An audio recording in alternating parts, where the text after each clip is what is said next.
Good morning to all of you. बच्चों, मैं आज आपको असामान्य व्यवहार की कसौटियों के बारे में कुछ बताऊंगा। Criteria for abnormal behavior. In the previous classes we have studied that the definition of psychopathology. Just repeating the definition. Psychopathology refers to the study of mental disorders in terms of their causes, development, course, classification and treatment. यह मनोविकृति विज्ञान या असामान्य विज्ञान मनोविज्ञान उस अध्ययन को कहा जाता है जिसमें मानसिक व्याधियों का अध्ययन किया जाता है। किस संदर्भ में, किस कारण से मानसिक व्याधियां हैं, मानसिक व्याधियों का विकास कैसे हुआ, मानसिक व्याधियों के क्या सिम्टम्स हैं, क्या वर्गीकरण है और कैसे उसका उपचार किया जाता है। यहाँ एक बात बहुत स्पष्ट है, particularly under this definition of abnormality, that it refers to a mental disorder in terms of their causes, development, course, classification and treatment. A person's trait, thinking or behavior is classified as an abnormal. या इस परिभाषा के संदर्भ में कहा जा सकता है कि जो असामान्यता है वो व्यक्ति के गुण से, उसके सोच से, उसके व्यवहार से संबंधित है। तो यह असामान्य व्यवहार क्या होता है, इसको कैसे डिफाइन किया जा सकता है, इसके बारे में कुछ कसौटियां हैं, उसकी हम चर्चा करेंगे। इस क्राइटेरिया फॉर एब्नॉर्मल बिहेवियर को मैंने 2 लेक्चर में डिवाइड किया है। आज मैं आपको पार्ट 1 पढ़ाऊंगा, कल मैं आपको पार्ट 2 पढ़ाऊंगा। तो ये जो क्राइटेरियाज है, उन क्राइटेरियाज, मुख्य क्राइटेरिया में स्टैटिस्टिकल फ्रीक्वेंसी, सांख्यिकी बारंबारता के आधार पर या सांख्यिकी आवृत्ति के आधार पर हम परिभाषित करने की कोशिश करेंगे कि असामान्य व्यवहार क्या होता है। फिर दूसरा जो क्राइटेरिया है, नॉर्म्स वैल्यूएशन, ये कहना चाहिए कि मानकों का क्या अतिक्रमण कैसे किया जाता है, डेविएटिंग नॉर्म्स कैसे हटके जो मानक बने हुए हैं उनसे हटके कैसा व्यवहार किया गया। फिर तीसरा जो क्राइटेरिया है जिसमें व्यक्तिगत तनाव की बात की गई है, उसके बारे में अध्ययन करेंगे। देयरआफ्टर विल डिफाइन इनएफिशिएंसी, कोई अयोग्यता है वो कैसे मानसिक व्यवहार को प्रदर्शित करती है, या अप्रत्याशित रूप से कोई कार्य किया जाना या ऐसी कोई एक्टिविटी करना कैसे असामान्य व्यवहार हो जाता है। आज की क्लास में मैं 2 क्राइटेरियाज के बारे में डिटेल चर्चा करूंगा। One is based on the statistical model, सांख्यिकी मॉडल के आधार पर असामान्य व्यवहार क्या होता है, और दूसरा कैसे हम सोशल नॉर्म्स का वायलेशन करते हैं और असामान्य कहलाते हैं। इसके बारे में मैं मूल्यांकन करूंगा कि क्या ये क्राइटेरिया असामान्य व्यवहार को पूर्णतः समझाने के में सक्षम रहते हैं, नहीं रहते। After each explaining of each criteria, we are able to identify whether this criteria fulfills in defining the abnormal behavior or not. यहाँ सबसे जो पहले बात की गई है वो स्टैटिस्टिकल फ्रीक्वेंसी की, सांख्यिकी आवृत्ति की। आपने पुरानी क्लासेस में पढ़ा भी है बच्चों, ओके, कि किस प्रकार से हम सांख्यिकी के आधार पर ये बता सकते हैं कि कितने लोगों ने क्या कार्य किया है। उसके आधार पर आवृत्ति की गणना होती है। आपको मालूम है कि कुछ स्कोर रेंज होते हैं, जैसे 10 से 50 के बीच में स्कोर लाने वाले कितने बच्चे हैं, और जो कितने बच्चे हैं उसको हम आवृत्ति कहते हैं। तो यहाँ बिहेवियर के रेफरेंस में बात की जाए कि ज्यादातर जो लोग व्यवहार करते हैं उसको सामान्य कहा जाता है, और जो हटके व्यवहार किया जाता है उसको असामान्य कहा जाता है। Under this particular criteria of explaining abnormality, I just want to say a person's trait, thinking or behavior, if those thinking and behavior is rare or statistically unusual, then it will be considered as an abnormal behavior. So with this definition, it is necessary to be clear about how rare a trait or behavior needs to be before we class it as an abnormal behavior. So आपको screen पर एक curve नजर आ रहा है। इस curve के आधार पर मैं समझाने की कोशिश करूंगा कि किस प्रकार से ये जो हमारा व्यवहार है वो असामान्य कहलाता है। बच्चों ये आपको दिख रहा है, this is a bell shaped curve. Okay, this is a bell shaped curve. एक घंटाकार आकृति का एक वक्र बना हुआ है जिसके सेंटर पर म्यू लिखा हुआ है और एक तरफ प्रोबेबिलिटी की डेंसिटी लिखी हुई है इन टर्म्स ऑफ डेसिमल्स। बहुत डीपली बात नहीं करूंगा। अगर आप एमए साइकोलॉजी करेंगे और स्टैटिस्टिक्स पढ़ेंगे तो मैं आपको नॉर्मल प्रोबेबिलिटी कर्व के बारे में विस्तार से पढ़ाऊंगा। फिलहाल आप इसको इस तरीके से समझ सकते हैं, ये जो म्यू है that is the mean score, मध्यमान, जिसको आप छोटी क्लासेस में एवरेज कहते थे, औसत कहते थे। ये औसत अगर सारी क्लास का निकाला जाए तो एवरेज स्कोर कितना था। ओके, और स्टैंडर्ड डेविएशन एक डेविएशन वेरिएबिलिटी का मेजर होता है, विचलनशीलता का एक माप होता है, जो अभी सेकेंड ईयर में आप लोग पढ़ेंगे या पढ़ चुके होंगे। विचलनशीलता के 4 माप होते हैं, उसमें सबसे मानकीकृत माप जिसे हम स्टैंडर्ड डेविएशन कहते हैं। ये स्कोर इनफैक्ट ये बताता है कि उस समूह में व्यक्ति मध्यमान से कितने दूर स्थित है। ओके, सो डिटेल बात करेंगे जब स्टैटिस्टिक्स पढ़ेंगे तब बात करेंगे। फिलहाल आप ये समझ लीजिए कि मध्यमान से कितने दूर है। स्टैंडर्ड डेविएशन ज्यादा हुआ तो बच्चा मध्यमान से बहुत दूर होगा। ओके, सो इस ग्राफ के बारे में चर्चा करें। इनफैक्ट ये बड़ा एक ब्यूटीफुल ग्राफ है। इस नॉर्मल प्रोबेबिलिटी कर्व के डेवलप होने के पश्चात बहुत सारी चीजें समझना बहुत आसान हो गई, स्पेशली इन्फ्रेंस करने में बहुत सुविधा होने लगी। इनफैक्ट ये बताऊं कि ये जो कर्व है ये सारी ट्रेड्स को बेस्ड है। इफ सैंपल साइज हमारा जो जितने लोगों पे अध्ययन किया गया है वो अगर अधिक है 300 से या 300 से अधिक है, और किसी भी डाटा को हम लोग अगर इस ग्राफ के आधार पर अगर हम प्लॉट करें तो ग्राफ इस प्रकार का बनेगा। ये बहुत स्पष्ट करने की बात है। सो ये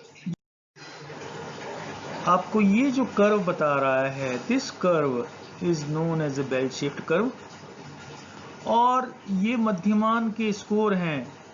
इस स्कोर के पास में इस तरफ पॉजिटिव साइड या कहना चाहिए राइट साइड और लेफ्ट साइड और से नेगेटिव साइड, इतना स्पान है। ये कैटेगरी हमारी एवरेज लोगों की बिहेवियर की कैटेगरी होती है। जैसे एग्जाम्पल के लिए अगर हमें कोई टेस्ट किया जाए क्लास में 300 बच्चों पे, और टेस्ट का एवरेज स्कोर 100 नंबर का टेस्ट था और एवरेज स्कोर 60 आया, तो 60 यहाँ हो जाएगा। और मान लीजिए मानक विचलन उसका 10 है, स्टैंडर्ड डिविएशन 10 है, तो अधिकतर बच्चों के स्कोर है 60 + 10 मतलब 70 और 60 - 10 मतलब 50। 50 से 70 के बीच में अधिकांश क्लास के बच्चों के स्कोर होंगे यदि उस क्लास का मध्यमान 60 है और स्टैंडर्ड डिविएशन 10 है।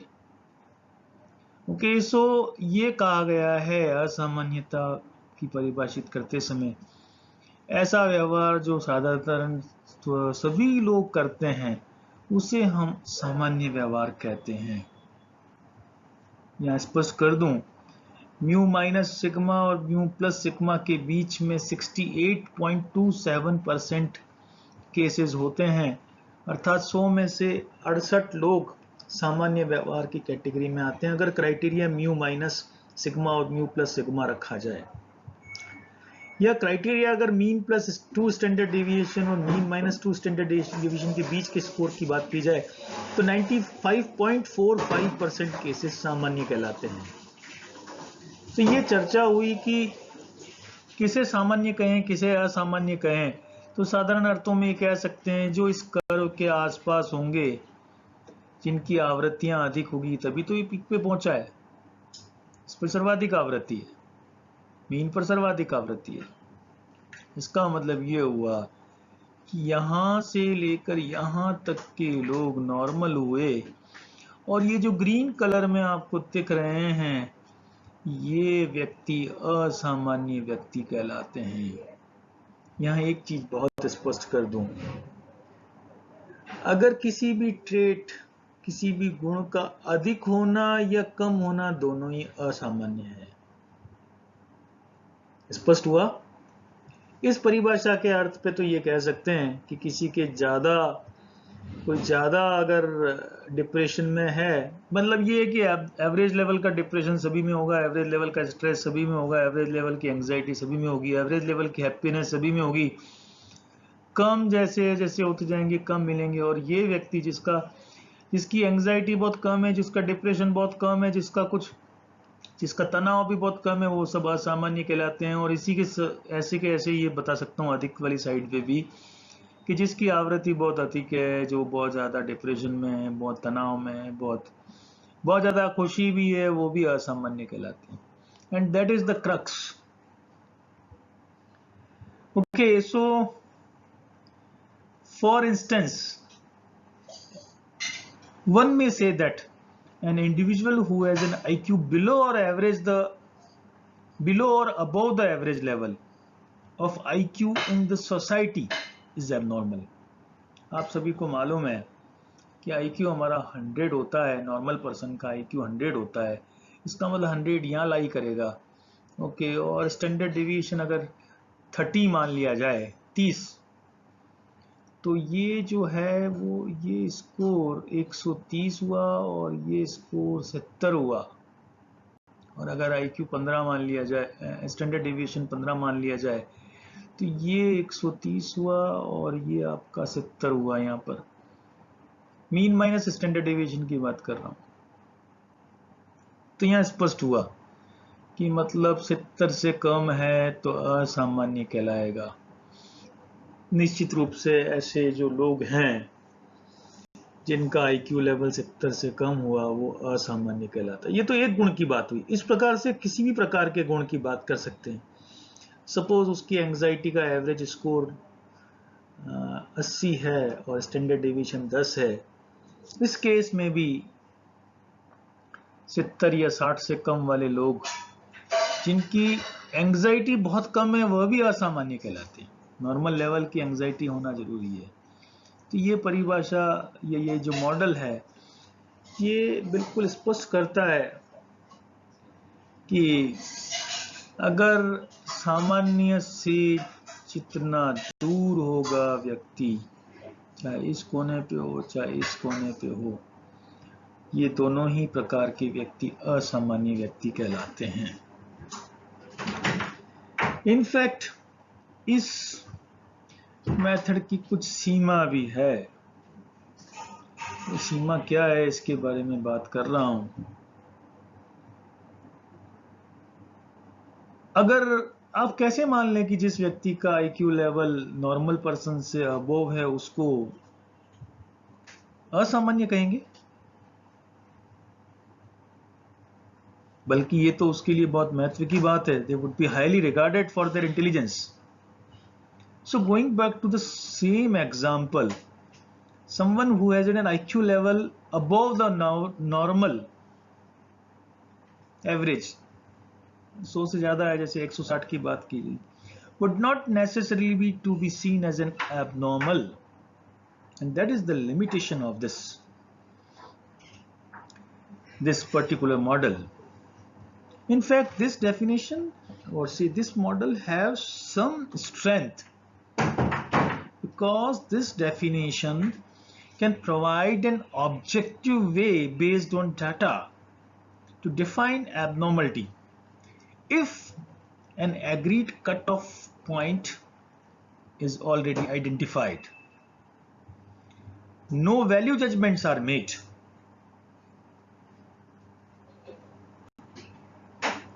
So बहुत क्लैरिफाई हुआ। This definition obviously has some limitations. It fails to recognize the desirability of the particular behavior. व्यवहार कैसा होना चाहिए इसकी बात नहीं करता है, बट ये बात स्पष्ट करता है The cases which are statistically unusual, should be rare, are known as an abnormal behavior. So it's very clarified by this way how this method explains which is normal, which is abnormal. तो बहुत स्पष्ट बात शब्दों में कहा जा सकता है कि अगर किसी समूह का जैसा व्यवहार नॉर्मली सभी लोग कर रहे हैं उसको तो हम सामान्य कहेंगे, और जैसा व्यवहार ज्यादातर लोग नहीं करते हैं उस सारे व्यवहार को असामान्य कहा जाएगा. So next model, which is termed as a deviation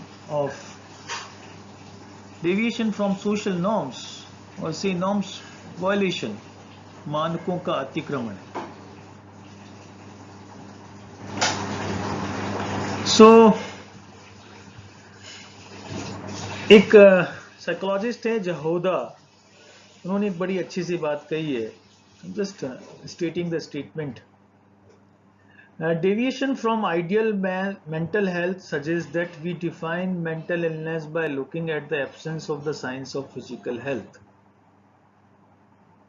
A person's thinking or behavior is classified as abnormal if it violates the rules what is expected or acceptable behavior in a particular social group. बहुत स्पष्ट बात करता हूं.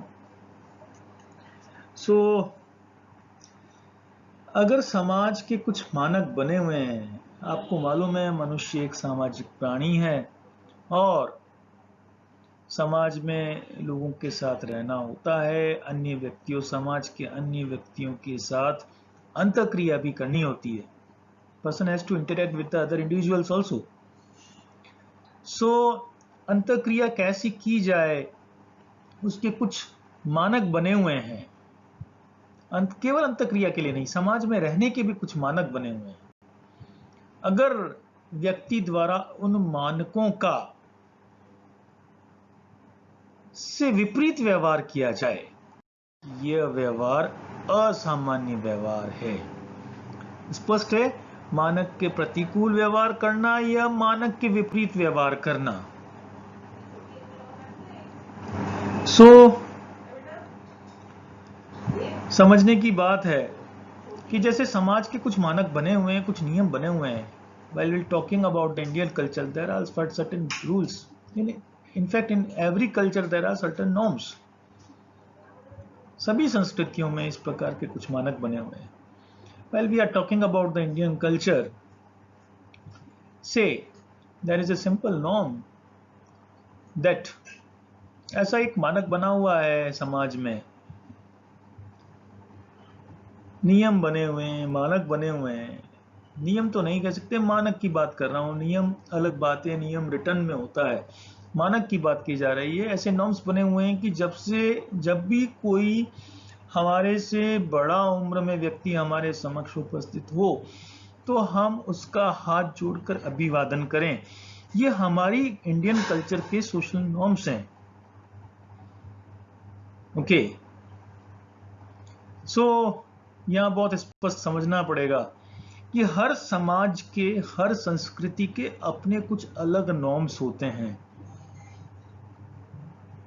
तो अगर समाज में व्यक्ति रह रहा है और जिस समाज के अकॉर्डिंगली बिहेवियर नहीं कर रहा, उसके अनुकूल व्यवहार नहीं कर रहा, बल्कि उसके प्रतिकूल व्यवहार कर रहा है, उसके आधार पर व्यवहार नहीं करता, उसके विपरीत व्यवहार कर रहा है, ऐसे व्यक्ति को हम निश्चित रूप से असामान्य व्यवहार वाली कैटेगरी में प्रतिस्थापित कर सकते हैं. सो इस डेफिनेशन के आधार पर the degree to which a norm is violated, the importance of that norm, and the value attached by the social group to different sorts of violation, ये चीज हमें बहुत समझने की जरूरत है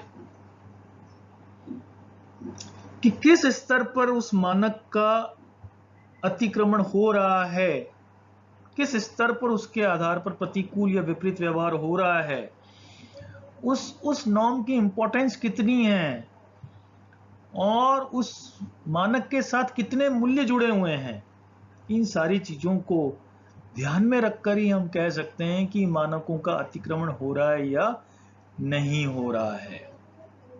अब यहां थोड़ा सा, क्या ये जो अतिक्रमण हो रहा है, it is in a rude way, eccentric way, abnormal है या क्रिमिनल है? ये थोड़ी सी सोचने की आवश्यकता है। यहां बात कर रहा हूं, थोड़ा सा मैं इसको इवैल्यूएट करना चाहता हूं, क्योंकि ये डेफिनेशन भी पूर्व की डेफिनेशन के जैसी बिल्कुल कंप्लीटली असामान्य व्यवहार को नहीं समझा पाएगी। जैसे एग्जाम्पल के लिए, ओके, एक समाज के लिए कोई एक मानक व्यवहार बना हुआ है, कुछ मानक बने हुए हैं पर्टिकुलर एक व्यवहार के लिए, दूसरे समाज के लिए वो प्रतिकूल हो सकते हैं। कैसे एग्जाम्पल की बात करूंगा मैं आपको, कि जैसे हमारी सोसाइटी में एक नॉर्म है कि जनरली बात कर रहा हूं मैं, I am not going for the modern culture या अभी की समय की बात नहीं कर रहा। ऐसा है कि अगर अपोजिट सेक्स के व्यक्ति आपस में एक दूसरे से मिलते हैं, नॉर्मल मीटिंग, हाथ जोड़कर एक दूसरे का अभिवादन करते हैं, ये हमारे समाज के लिए एक मानक बना हुआ है। जबकि दूसरी सोसाइटीज, दूसरे कल्चर की बात की जाए तो वो एक दूसरे से गले मिलकर अपनी अंतक्रिया, अपने अभिवादन को प्रदर्शित करते हैं। जो ये दूसरा अभिवादन का तरीका है, हमारी कल्चर के आधार पर स्वीकार नहीं होता, हमारी कल्चर में इसे असामान्य व्यवहार माना जाता है। तो मैं आपको इस डेफिनेशन को पर्टिकुलरली इसको इवैल्यूएट करने की कोशिश कर रहा हूं कि this definition alone doesn't say that particularly violation of the norms of the society clearly explains the abnormal behavior. It has certain limitations also. It particularly this definition, this model gives a social dimension to the idea of abnormality.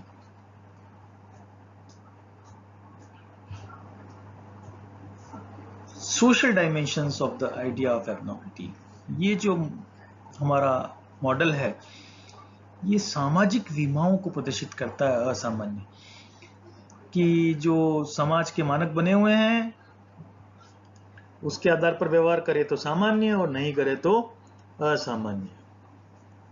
यहाँ एक और बात कर रहा हूँ, clarify करूँ, इस model की लिमिटेशंस आपके साथ में चर्चा की थी। Just repeating the things, social norms can vary from culture to culture. This means that what is normal, what is considered normal in one culture or society may be considered abnormal in another. So this definition of abnormality is an example, clear-cut example of social relativism. Don't you think it is unrealistic? Yes, this model is unrealistic. Most people do not meet all the ideals because few people experience personal growth all the time. The criteria may be ideals rather than actualities. आज की class में इतनी बात पूरी हुई। 2 models मैंने पढ़ाए हैं, स्टैटिस्टिकल फ्रीक्वेंसी के बेस पर, एक नॉर्म्स वायलेशन के बेस पे। कल की क्लास में मैं दूसरे जो बचे हुए 2-3 मॉडल्स हैं उनके बारे में चर्चा करूंगा। Okay, have a nice day बच्चों। Thank you. बाय।